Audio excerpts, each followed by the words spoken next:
अस्सलाम वालेकुम, नमस्कार, सत श्री अकाल एंड गुड इवनिंग। मैं हूं आरजू काज़मी और आप देख रहे हैं पॉइंट ऑफ व्यू। आज जी हमें भारत से ज्वाइन किया है पंडित अनिल शर्मा जी ने, जिनको आप मेरे साथ स्क्रीन पे देख रहे हैं। और बहुत शुक्रिया सर कि आपने ज्वाइन किया, थैंक यू सो मच। और हम आज सर बहुत आपसे थोड़ा सा हिस्ट्री का कुछ सीखना चाहेंगे, कुछ बात जी। करना चाहेंगे, जिसमें ये भी है कि जो जिस हिस्से में पाकिस्तान है उधर पहले क्या था, ये हम जानना चाहेंगे कि पहले यहाँ पे जो केपीके है या सिंध है, पंजाब है, तो ये सब जगहें पहले किस नाम से थी, क्या थी। और साथ ही हम जैसे आपसे बात भी हुई थी कि हम इंसानों को इंसान कैसे बना सकते हैं, इतनी नफरतें क्या आ बात गई हैं, इतना एक दूसरे हाँ, से प्रॉब्लम्स रहने लगी हैं, तो आप क्या समझते हैं कि क्या होना चाहिए? जी सर। हाँ, बहुत बहुत आपका धन्यवाद, बहुत शुक्रिया। और मैं मेरे मन में क्योंकि हमने बचपन से ही जो चीज़ें मैंने पढ़ी हैं, जो अपने माइंड से मैंने पकड़ी हैं, तो मेरा ऐसा मानना है कि वो जो सिंध की भूमि है, जिसे आप पाकिस्तान कहते हैं, मैं उसे सप्त सिंधु देश बोलता हूँ। और मैं ये मानता हूँ कि वो हमारी आत्मा में बसता है, क्योंकि वो इतनी पवित्र भूमि है। और मैं उस भूमि को भारत में रह के नमन करता हूँ। मैं इसलिए नमन करता हूँ कि वहाँ मोहनजोदड़ो हुआ, हड़प्पा हुआ, वहाँ पाणिनि मुनि हुए पुरुषपुर में, जिसको आप पेशावर बोलते हो। आप ये जानिए कि दुनिया की सबसे बड़ी व्याकरण जो लिखी गई संस्कृत की, वह पेशावर में लिखी गई। और वहाँ जो ऋषि हुए, पाणिनि मुनि हुए, तो उस पे वहाँ के लोगों को गर्व करना चाहिए। मुझे तो बहुत गर्व है।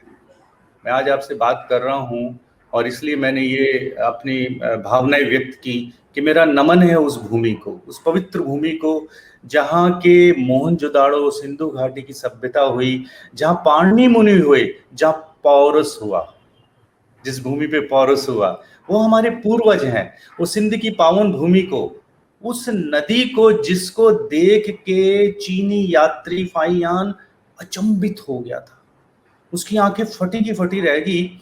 उसका उसका जो ऑरा देख के नदी का, उसका उसका जो एक उसकी खूबसूरती देख के वो ठगा सा रह गया। तो ये इसलिए आप बहुत भाग्यशाली हैं कि आप उस दे हैं। तो बहुत मैं बल्कि मैं तो यही कहूँगा कि वह भूमि, चाहे वह लवपुर हो जिसको लाहौर कहते हैं, चाहे वो कुशपुर हो जिसे कसूर कहते हैं, चाहे वो कराची हो जिसका नाम कभी ब्राह्मणाबाद था, तो अच्छा, वह भूमि हमारी। ये मैं पहली हाँ बार सुन रही हूँ सर, कराची का नाम।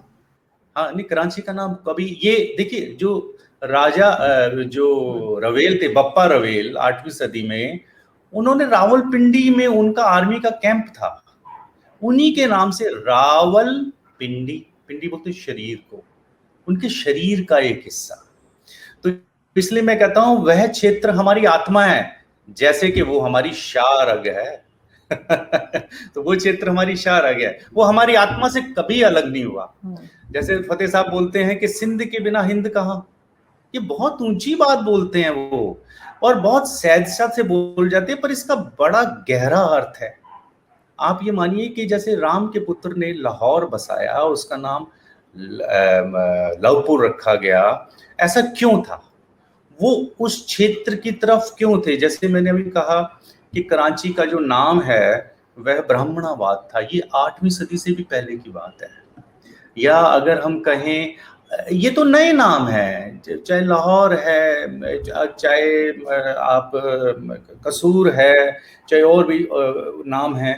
अब जैसे मैं आपको बताऊं, अगर मैं झेलम को वितस्ता बोलूं, पुराना नाम, झेलम का पुराना नाम वितस्ता। और अगर मैं रावी को परुषणी बोलूं, पुराना नाम, रावी नदी का पुराना नाम परुषणी है। और अगर और रावी किस अपभ्रंश से हुआ? ईरावती, ईरावती, रावी, इसका पुराना नाम ईरावती। और रावी का पुराना नाम परूषणी और ईरावती। ईरावती नहीं बोला गया, इसको रावी बोल दिया गया। ईरा बोला जाता है वह पीने की चीज जो बहुत स्वाद है, और ईरा बोलते हैं मदिरा को, शराब को भी ईरा बोलते हैं। तो अब एक चीज देखिए आप, रावी नदी के पानी को हमारे पूर्वजों ने बोला ईरावती, मतलब इसका पानी गजब है, बड़ा अच्छा पानी है इसका, ऐसा है जैसे शराब पी ली है हमने। और अब इस लिंक को लेके चले, आपके चमन में क्या होता है? अंगूर, बहुत अच्छे अंगूर होते हैं, ठीक है। अब थोड़ा सिंध की तरफ आइए, वहाँ फ्रूट बहुत होता है, और अगर उस क्षेत्र की तरफ जाएं तो वहाँ शहद बहुत होते हैं। तो मोहम्मद साहब क्या जन्नत का जिक्र इस क्षेत्र को कर रहे हैं? मोहम्मद साहब जो ये कह रहे हैं कि वहाँ शहद की नदियां हैं, दूध की नदियां हैं, और वहाँ जो मदरा की नदियां हैं, तो वो जन्नत का जिक्र क्या इस पावन भूमि को कर रहे हैं? क्योंकि वो तो ऐसा कहते थे कि हिंद से मुझे बहुत ठंडी हवाएं आती हैं। देखिए, हमारा माइंड ना बहुत सारी चीजें पकड़ लेता है। तो अगर वो ये कह रहे हैं, जैसे मैं अगर ये कहूं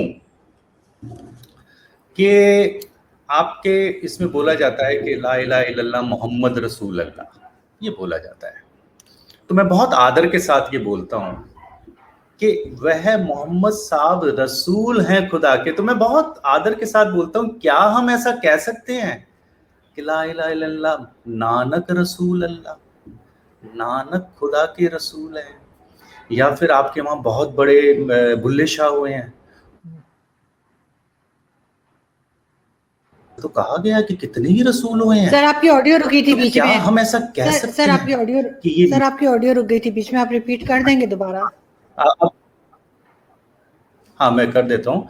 मैं ये कह रहा हूँ आरजू बेटा कि जैसे कि बोला गया ला इलाहा इल्लल्लाह मोहम्मद रसूल अल्लाह, मोहम्मद साहब जो खुदा के रसूल हैं, शिक्षक हैं, लोगों को सिखाने वाले हैं, तो क्या हम ऐसा कह सकते हैं कि ला इलाहा इल्लल्लाह नानक रसूल अल्लाह, या बुल्ले शाह रसूल अल्लाह, या फिर मीरा रसूल अल्लाह? क्या हम ऐसा कह सकते हैं? अगर हम ऐसा बोलें तो हम दिलों को बहुत जोड़ लेते हैं। हम देखिए, दिलों को नहीं तोड़ना चाहिए। मैं कुछ लिखता भी हूं, तो मैंने एक जगह ये लिखा था कि दिलों को तोड़ के क्या पाओगे? जब भारत और पाकिस्तान का बंटवारा हुआ तो दिलों को तोड़ के क्या पाओगे? खुदा की नजरों में गिर जाओगे, खुदा की नजरों में गिर जाओगे। तकसीम करके जमीन के टुकड़ों को तौबा कर, ये कुफ्र कहलाएगा, ये कुफ्र है। दिलों को नहीं तोड़ना चाहिए कभी भी। तो मैं ये कह रहा हूं कि आप, क्या वहां के लोगों को ये पता है कि वहां हड़प्पा मोहनजोदाड़ो की ऐसी हमारे वो पूर्वज हुए जिन्होंने ड्रेन सिस्टम ऐसा दिया कि दुनिया आज तक कानों को हाथ लगाती है। वहां की जो ईंटें हैं, वहां जो सुई धागा है, वहां जो कंघी का इन्वेंशन हुआ, पहिया बनाया गया वहां। अब ये जो सारी चीजें हैं, इसको मॉडिफाई तो किया हमने, हमने इन्वेंशन नहीं किया। हमने कोई सुई नई नहीं बनाई, ये हजारों साल पुरानी वहां से ही आई है। तो क्या इस पे हमें वहां प्राउड नहीं करना चाहिए? मैं तो करता हूं। क्या वहां के लोगों को, मुझे कभी कभी ये भी लगता है कि इंसान की जो तरक्की होती है वो उस चीज को पकड़ के होती है जो थी, जो है, जो रहेगी।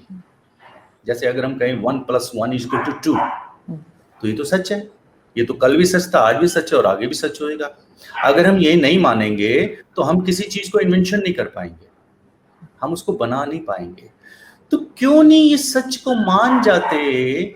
वहां जैसे देखिए, मैं उस जगह को पाकिस्तान ना बोल के अगर मैं गर्व से कहूं, मैं सप्त सिंधु में बात कर रहा हूं। वहां सप्त सिंधु हैं। क्यों? क्योंकि वहां जो है रावी बहती है, चनाव बहती है, झेलम बहती है, सतलुज बहती है, व्यास बहती है, सिंधु बहती है, और कभी सरस्वती बहती थी। तो ये 7 नदियां बहती थी। तो 7 नदियां बहती थी, तो उस जगह का नाम था सप्त सिंधु देश। और उत्तरापथ, उत्तरापथ क्या था?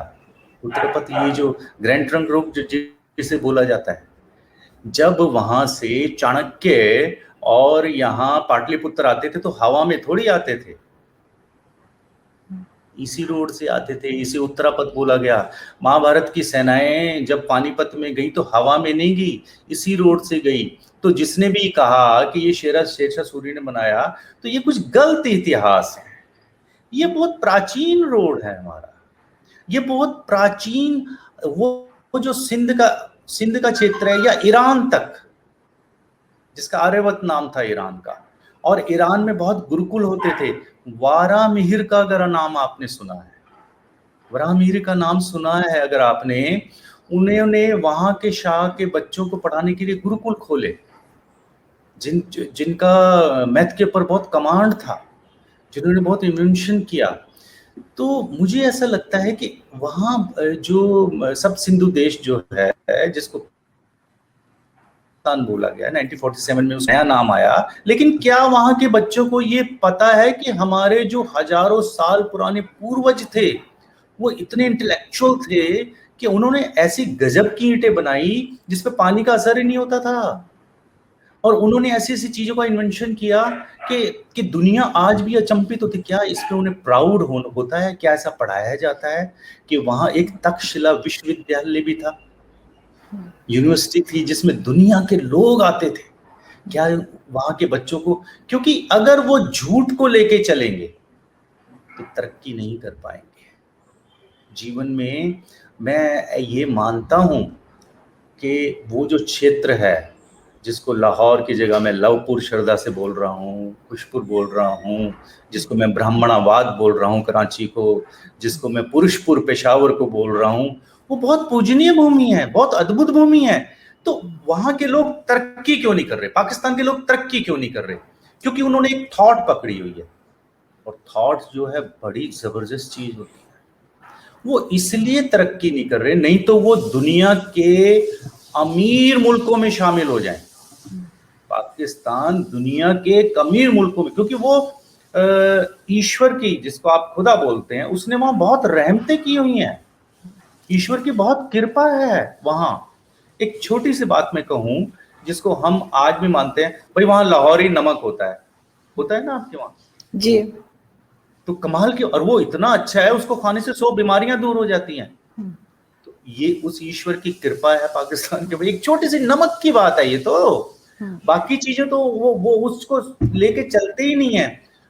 वो उन्होंने एक ऐसा थॉट पकड़ लिया है, जो थॉट उनको डाउनफॉल, अगर वो ये मान जाए कि राम के जो पुत्र हैं वो हमारे पूर्वज थे, अगर वो ये जो मान जाएंगे पेशावर में जो पाणनी मुनि थे वो हमारे पूर्वज थे, अगर वो ये मान लें कि वहाँ हड़प्पा में जो इन्वेंशन किया वो हमारे पूर्वज थे, तो इससे उनके अंदर एक स्ट्रेंथ आ जाएगा। बिल्कुल। मैं तो सर राम जी को भी मैं तो प्रॉफिट मानती हूँ, और क्योंकि इस्लाम में तो उन्होंने कहा है कि जी 1,24,000 पैगंबर बताए हैं इनको। अगर आप किसी को पूछें तो वो शायद आपको 150 के नाम भी ना बता पाए। तो बिल्कुल जिनके नाम आपने गिनवाए, गुरु नानक के और दूसरे, बिल्कुल मैं तो समझती हूँ कि वो भी पैगंबर थे, और राम जी भी पैगंबर थे। लेकिन बात ये कि इतना लोग जो हैं वो आपको क्या लगता है कि इतने गलत क्यों सोचते हैं? पाकिस्तान में लोग जो हैं वो इतना बैकवर्ड क्यों सोच रहे हैं, आगे क्यों नहीं बढ़ रहे, और इस चीज को एक्सेप्ट क्यों नहीं करते? मुझे ऐसा लगता है आरजू बेटा कि देखिए, थॉट होता है, थॉट प्रोसेस होता है, थॉट प्रोसेस इतना शक्तिशाली होता है। हमारा ये जो बातचीत हो रही है ये थॉट प्रोसेस है, प्रोसेस हुआ तो उसका एंड ये हो गया है ना। तो जिसको थॉट बोला जाए और जिसको विचार बोला जाए, जिसको सोच बोला जाए, जिसको मंत्र बोला जाए, ये एक ही बात है। तो वहां के लोगों ने जिस थॉट को पकड़ा हुआ है, हम इसको ऐसे लेके चलते हैं, मैन मेड जितनी भी चीजें हैं वो कंप्लीट नहीं है, उनमें कोई ना कोई दोष है, कोई ना कोई उनमें खराबी है। क्यों? क्योंकि ये जो इंसान है, ये कोई भी काम करेगा वो मन से, माइंड से और अपने हाथ पैरों से, इंद्रियों से करेगा। इनमें दोष आ सकता है, क्योंकि ये जो प्रकृति है, जिसको सृष्टि बोला गया है, जिसको कायनात बोलते हैं आप लोग, ये हमारे माइंड को प्रभावित करती है। हम में लोभ आ सकता है, लालच आ सकता है, और सारी बहुत चीजें आ सकती है। तो आदमी की बनाई जितनी भी चीजें हैं वो कंप्लीट नहीं है। जैसे कि ईश्वर ने पूरी सृष्टि बनाई, उसमें इतना सा भी दोष नहीं है, उसमें दोष नहीं है। लेकिन मैन मेड कोई भी चीज होगी उसमें दोष होएगा। अब हम अगला स्टेप पे चलते हैं। तो मैन मेड जितने भी मत हैं, मत मतलब माइंड से बनाए हुए, क्या ये कंप्लीट हैं? क्या इनको जो फॉलो कर रहे हैं, क्या उनके जीवन में कोई तरक्की हुई है?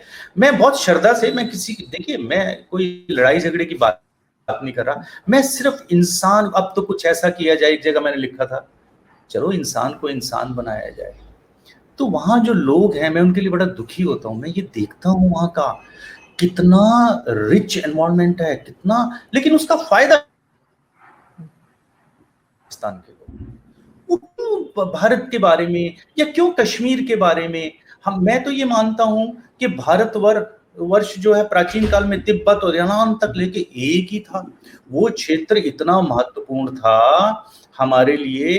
देखिए वहां से हमें जो एक, वहां ही हमने तक्षशिला क्यों बनाया हमारे पूर्वजों ने? वो इसलिए बनाया क्योंकि वो क्षेत्र ही बहुत अद्भुत है। तो आपका जो प्रश्न है वो ये है कि जो थॉट उन्होंने पकड़ी हुई है, जो मैन मेड, दो चीजें होती हैं। एक उसके द्वारा बनाएगी जिसे हम ईश्वर, और जिसे अरबी में अल्लाह कह दिया गया, खुदा कह दिया गया, उसको कोई नहीं जानता, कोई नहीं जानता। मैं अपने अनुभव से कहता हूं उसे जानना बड़ा कठिन है। तो लोगों ने कहा शायद ये है, शायद ये है। तो उस थॉट को जिन्होंने पकड़ा तो उन्होंने कितना तरक्की की जीवन में, उन्होंने सामाजिक क्षेत्र में, संस्कृत क्षेत्र में कितनी तरक्की की। उस थॉट ने क्या उन्हें जीवन में आगे बढ़ाया, ये हमें ठहर के सोचना पड़ेगा। क्या वो थॉट हमें डाउनफॉल की तरफ तो नहीं ले जा रहा? अगर हम ह्यूमन बीइंग हैं, अगर हम मानव हैं, आदमी हैं, तो हमें ये सोचना पड़ेगा। मैं कभी कभी पाकिस्तान में ये देखता हूँ कि जो लोग हैं वह बहुत ज़्यादा कुछ धार्मिक चीज़ों का अनुकरण बोलते हैं। तो मैं कभी कभी सोचता हूँ क्या ये मजबूरी है, क्या ये डर है, या क्या ये एक अलग शब्द है? वो शब्द तारिक साहब ने दिया था, मैं बोलूंगा नहीं। जैसे वहां मैं देखता हूँ कि कोई भी बात हो उसमें धार्मिक संबोधन होते हैं। हमारे यहाँ जो नेता भाषण देते हैं, कुछ भी करते हैं, तो उसमें कोई धार्मिक संबोधन नहीं होता। तो आपके वहां जो होता है, तो क्या वो मजबूरी है या डर है या जरूरत है या अनएजुकेशन है? सर डर नहीं है, क्यों मेरे ख्याल है ये तो यहाँ पे लोग, मेरे ख्याल से डर नहीं है, लेकिन ये आदत पड़ चुकी है लोगों को हर चीज में रिलीजन लेकर आने की। हाँ, रिलीजन जो है ना, तो मैं ये कहता हूँ, हम अगर एक डॉक्टर के पास जाते हैं और उस डॉक्टर की दवाई माफिक नहीं हो रही है, सूट नहीं कर रही है, तो हम दूसरे के पास चले जाते हैं। तो यहाँ तो 800 900 1000 कितने टाइम हो गया। तो हम अगर जो उस थॉट को लेके जो मैन मेड है, देखिए मैन मेड कोई भी चीज है वो कंप्लीट नहीं होती, नहीं होएगी। तो हमें ये सोचना पड़ेगा कि मैन मेड जितने भी धर्म हैं, जितने भी मत हैं, क्या वो हमें फायदा दे रहे हैं? मैं सबकी बात कर रहा हूं, मैं इंडिया की भी बात कर रहा हूं, मैं भारत की भी बात कर रहा हूं। और अगर वो हमें फायदा नहीं दे रहे, मतलब हमारे माइंड को कौन डेवलप करता है? A square B square equal to A B C. उससे हम चांद तक चले गए, या 1 + 1 = 2। ये हमारे माइंड को डेवलप कर रहा है। तो हम इसको कह सकते हैं कि देखिए, हमें हमारे माइंड को डेवलप कर रहा है कि ग्रेविटी क्या है। ग्रेविटी सदा से थी, न्यूटन ने उसे सिर्फ खोज लिया। तो इसलिए, पर न्यूटन ने जो थॉट दिया, जबरदस्त थॉट था, उसका हमें लाभ हुआ। तो हम क्या न्यूटन को नहीं कह सकते कि ये भी एक पैगंबर था? मैं बहुत आदर के साथ बोल रहा हूं। हम तो मानते हैं कि हाँ, जितने भी वैज्ञानिक है और वो है, मैं उन्हें मानता हूं ऋषि। मैं ये मानता हूं उन्होंने हमें कुछ चीज खोज के दे दी। किसी भूसे में या किसी घास में सुई गिर गई है, वो खोज के देने वाला तो अच्छा व्यक्ति होएगा, हम उसको आदर सम्मान करेंगे। पर तो जितने भी मत हैं वो उन मतों ने उन मैन मेड धर्म ने आदमी को क्या बनाया है, आदमी को क्या बना दिया, दुनिया में ये क्या हो रहा है। ऐसा ये इंसान को सोचना पड़ेगा। अब देखिए जैसे आपका जो क्षेत्र है, चाहे वो कराची ब्राह्मणाबाद है, चाहे वो रावलपिंडी है, पुरुषपुर है, इतनी सुंदर चीजें हैं, इतनी उपजाऊ जमीन है, उसका क्यों नहीं वो यूटिलाइज करते, क्यों किसी थॉट को पकड़ के क्यों वो दुनिया के सबसे अमीर देश बन सकता है, तो वो किस तरफ जा रहे हैं। ऐसा ऐसा ऐसा वहां के जो विद्वान हैं, पढ़े लिखे लोग हैं, आप जैसे लोग हैं, वो कोशिश कर रहे हैं, और इसका वो खुदा, वो ईश्वर आपको सवाब भी देगा, आपको इसका लाभ भी देगा कि आप बहुत अच्छा काम कर रहे हो। लेकिन हमें ये सोचना पड़ेगा, जो मैं ये कह रहा हूं, कि मैं इंसान की बनाई चीजें कंप्लीट नहीं होती हैं। अगर आज पंडित अनिल शर्मा ये कहे मैं उस ईश्वर को जानता हूं, तो मैं गधा हूं, उसको कोई नहीं जान सकता, प्लीज, उसको कोई नहीं जान सकता। तो आप, और वो ये कहता भी नहीं कि मुझको जानो, वो ये, हमें सिर्फ ये सोचना हाउ टू यूटिलाइज इन चीजों का, हम कैसे उपयोग करें और तरक्की करें। तो मुझे कभी कभी ये लगता है, क्या मैन मेड, मैं मैन मेड की बात कर रहा हूं, मैन मेड ये थॉट है, इसने इंसान को डाउनफॉल की तरफ ले गया है, तरक्की दी, ये हमें, ये सब लोगों को विचार करना चाहिए। ये है बेटा। लेकिन सर एक बात और भी देखिए ना, कि लोग एक दूसरे की बात सुनने के लिए तैयार नहीं है अब। ऐसा कुछ टाइम पहले तक नहीं था, आप समझे 10-20 साल पहले ऐसा नहीं था। लेकिन अब अगर कोई किसी से हटके बात करे तो वो टॉलरेंस खत्म हो गई है, सुनना नहीं चाहते, समझना नहीं चाहते। ठीक है, एग्री ना करें, लेकिन सुनना तो चाहिए मेरे ख्याल से। तो लोग सुनने को तैयार नहीं है। ये सिर्फ पाकिस्तान में नहीं है, ये चीज भारत में भी मैंने देखी है कि अगर कोई कुछ बात करे हटके, तो वो लोग भी उसका नेगेटिव रिस्पांस करते हैं। और पाकिस्तान में तो खैर बहुत ही ज्यादा नेगेटिव रिस्पांस किया जाता है अगर इनके मिजाज से अलग हटके बात की जाए। ऐसा क्यों है, लोग सुनते क्यों नहीं है? लोग बेशक ना माने, डिसएग्री कर लें, लेकिन अब सुनने को क्यों तैयार नहीं है? हाँ, इसलिए देखो, हर चीज किसी से जुड़ी हुई है, किसी से नहीं, मैं ये बोलूंगा हर चीज जो है ना वो मेटलिज्म से जुड़ गई है, और सबसे ज्यादा मैन मेड धर्म जुड़ा है।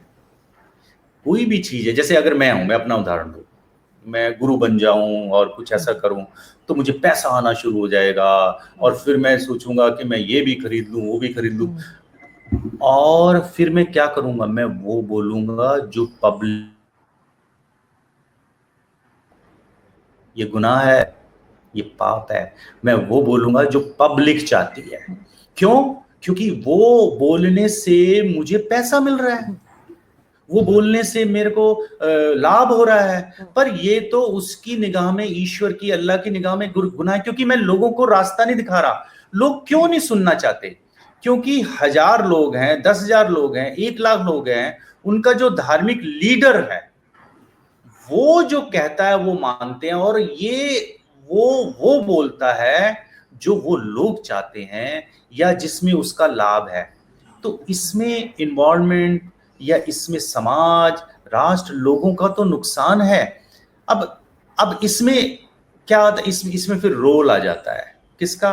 उन लोगों का जो मेरी उर्दू अच्छी नहीं, मुआशरे को जो है वो ठीक करें, वो जो समाज को ठीक करें।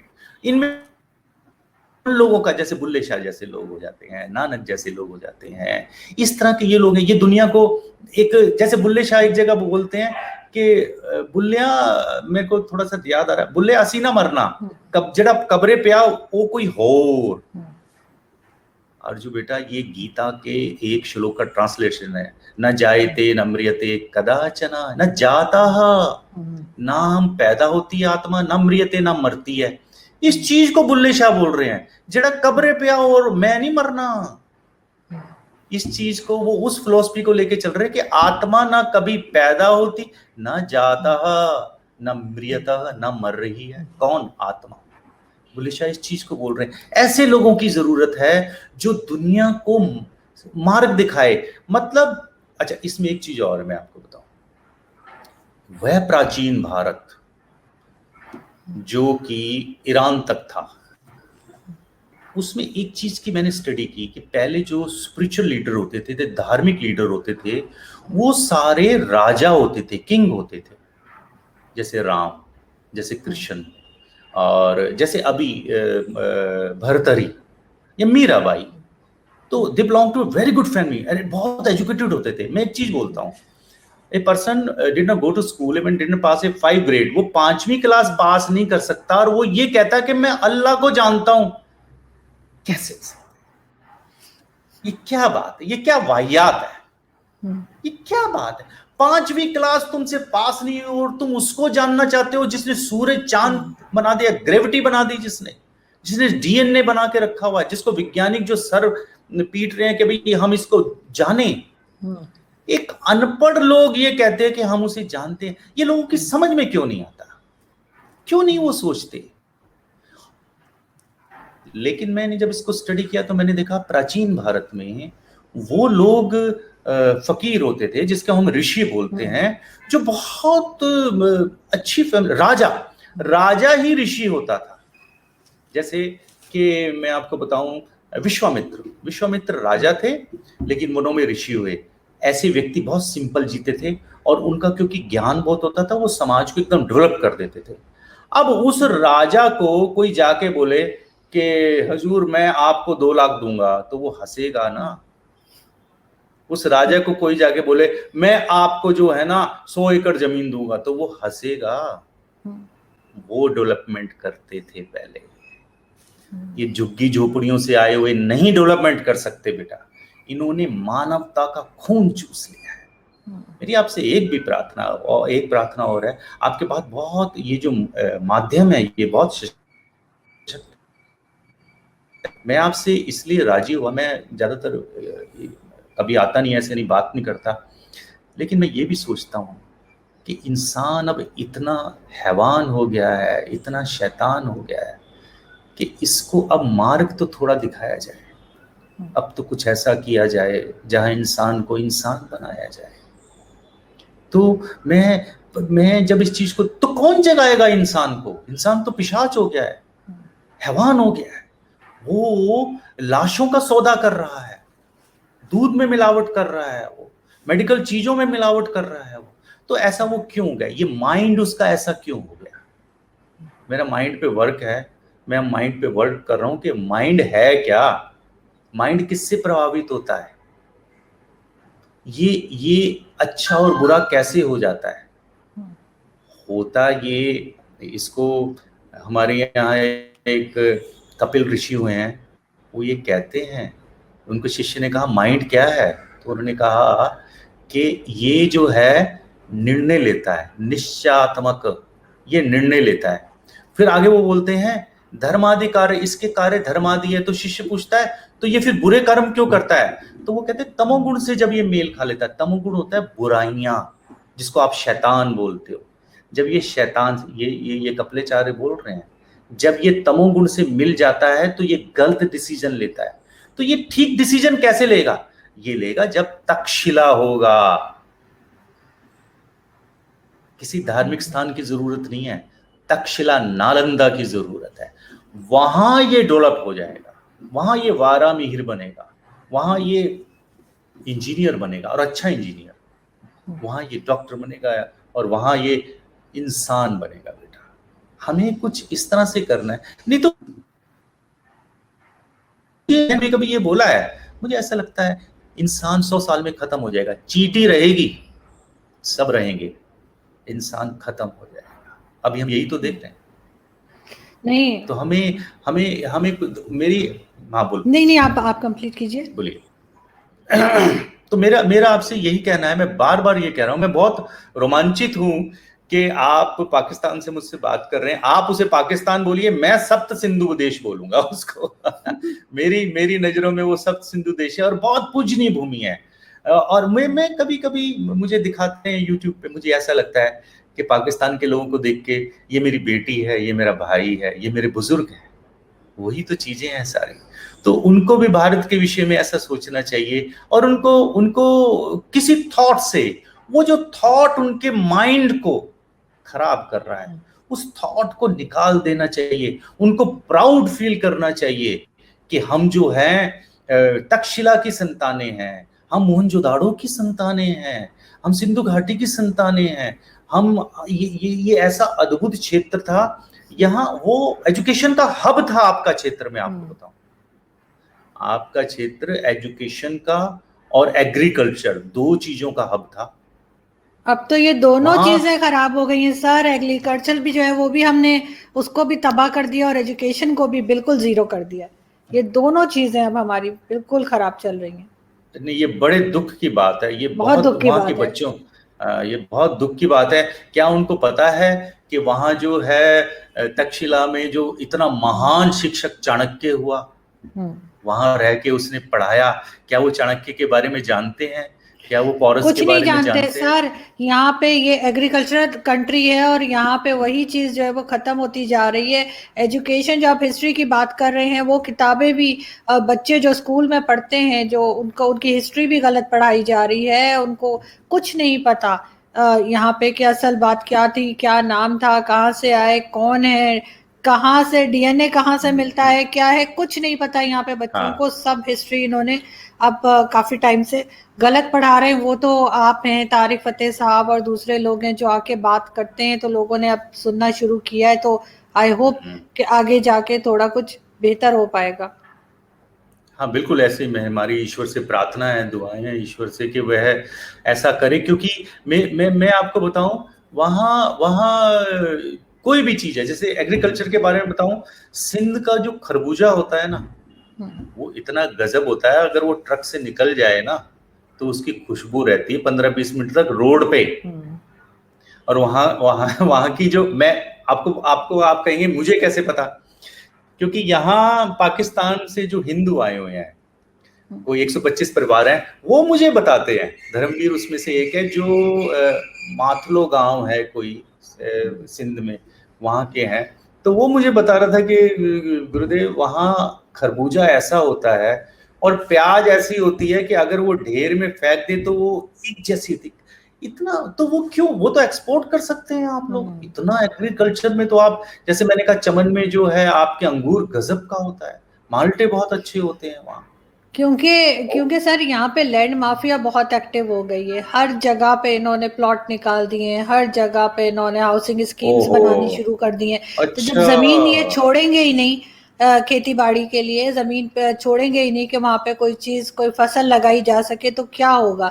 अभी इन्होंने मुल्तान में लाखों आम के दरख्त काट दिए डीएचए हाँ मुझे, बनाने के लिए। हाँ मैंने सुना था वो जी आपके जो प्राइम मिनिस्टर थे पहले, 5 लाख जी, पेड़ काट दिए गए, ऐसा वही सुना था। उन्होंने इतने लाखों इन्होंने पेड़ काट दिए। तो ये कैसे करेंगे जब इस तरह हर जगह पे वो प्लॉट निकालते जाएंगे, घर बनाते जाएंगे, पॉपुलेशन पे कोई काम करते नहीं है, तो फिर ये कैसे संभलेगा। यही हो रहा है, यही तबाही लेकर आ रहा है, और कुछ नहीं है।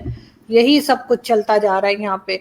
सर, आपसे बात करके बहुत अच्छा लगा और मैं उम्मीद करती हूँ कि आप दोबारा भी आएंगे, क्योंकि हम जरूर आपसे भी जरूर जरूर। बहुत कुछ सीखने को रहता है। बहुत शुक्रिया नहीं सर। नहीं, बहुत बहुत धन्यवाद, बहुत बहुत धन्यवाद। थैंक यू सो बहुत मच। शुक्रिया thank sir. You. Thank you so much thank sir, you. So kind of you. Thank you. Thank you.